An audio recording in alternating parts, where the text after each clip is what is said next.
பல கோடி பணம் கேட்டு ரஜினியின் மனைவி மிரட்டப்படுகிறாரா? கோச்சரியான் படத்திற்காக வாங்கிய கடன் தொடர்பான விவகாரத்தில் லதா ரஜினிகாந்த் மீது பெங்களூரு காவல்துறையினர் 4 பிரிவுகளில் வழக்கு பதிவு செய்துள்ளதாக செய்திகள் வெளியாகியுள்ளன. இதனையடுத்து தனது தரப்பினை விலக்கி லதா ரஜினிகாந்த் தரப்பிலிருந்து அறிக்கை ஒன்று வெளியிடப்பட்டுள்ளது. ஆர்ட் பீரோ நிறுவனத்தின் சார்பில் அளிக்கப்பட்டுள்ள புகார் அனைத்தும் பொய்யானவை.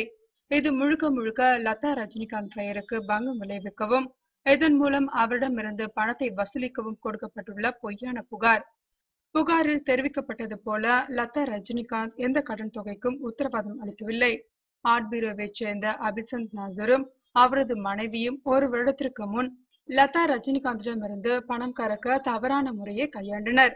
பணம் தர லதா ரஜினிகாந்த் மறுத்ததை அடுத்து ஊடகங்களிடம் அவரை பற்றி தவறான செய்திகளை அளித்தும் அவருக்கு மிரட்டல் விடுத்தும் சதி செய்து மேலும் அழுத்தம் தர ஆரம்பித்தனர். இதனால் அவரது குடும்பத்தினர் பெயரும் களங்கம் பட்டுவிடும் என்பதால் அவரே முன்வந்து வாங்காத கடனை அடைப்பார் என எதிர்பார்த்தனர். இந்த தருணத்தில் லதா ரஜினிகாந்த் பெங்களூரு சிவில் நீதிமன்றத்தை அணுகி ஆர்ட் பீரோ உள்ளிட்ட நிறுவனங்களுக்கு எதிராக இடைக்கால தடை உத்தரவை பெற்றார். ஆனால் லதா ரஜினிகாந்துக்கு எதிராக ஊடகங்களை சந்திப்பதை இந்த உத்தரவு தடுப்பதாக கூறி அபிசந்த் மற்றும் அவரது மனைவி இணைந்து இந்த தடை உத்தரவை ரத்து செய்ய முயற்சி மேற்கொண்டனர். ஆனால் அவர்களால் அதை செய்ய முடியவில்லை. அதே வேளையில் லதா ரஜினிகாந்த் கொடுத்த வழக்கை உடைக்க அவர் தங்களுக்கு அளித்த ஆவணங்கள் போலி என பலவிதமான தவறான குற்றச்சாட்டுகளை நாசர் தம்பதியினர் அடுக்கினர். ஆனால் அவற்றை நீதிமன்றம் ஏற்கவில்லை. அதோடு இதை ஆதாரமாக வைத்து விதான் சௌத காவல் நிலையத்தில் டிசம்பர் 2012 லதா ரஜினிகாந்த் மீது வழக்கு தொடரவும் நாசர் தம்பதியினர் முயன்றனர். ஆனால் அவர்கள் தரப்பில் ஆதாரங்கள் முன்னுக்கு பின் முரணாக இருந்ததால் போலீஸ் அவர்களை எச்சரித்து புகாரை பதிவு செய்ய மறுத்துவிட்டனர்.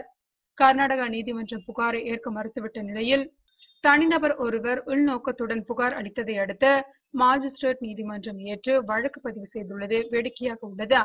அந்த புகாரில் உண்மை நிலை முற்றிலுமாக மூடி மறைக்கப்பட்டுள்ளது. அபிசந்த் மற்றும் அவரது மனைவி சன்லியின் புகார் முற்றிலும் உண்மைக்கு மாறானது. தவறான நோக்கத்தில் லதா ரஜினிகாந்த் மீது அளிக்கப்பட்டிருக்கும் புகார் தான் இது.